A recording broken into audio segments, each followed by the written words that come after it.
Playwright is a popular framework for end-to-end tests. When you use it right, it adds a solid automation layer and helps you deploy new code without fear. But writing generate end-to-end tests for this project didn't get the job done. So what then? First, let's install the MCP. The official MCP works with any IDE. I'll drop the link in the description. In this video, we'll use Claude Code.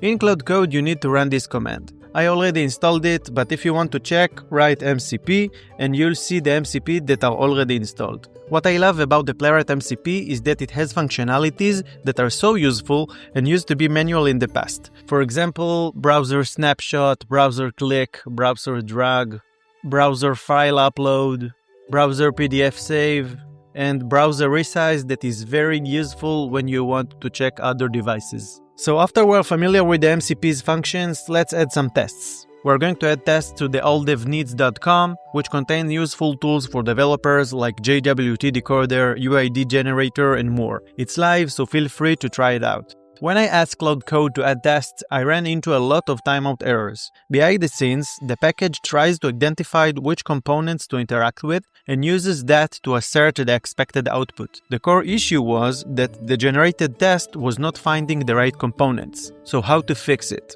We will write a prompt for the LLM to scan the website first and to save the DOM structure. It will now browse the site like a user across different devices. After that, we'll ask it to write tests and it will create them without any issue. But if you want to take it to the next level, you need to hear this.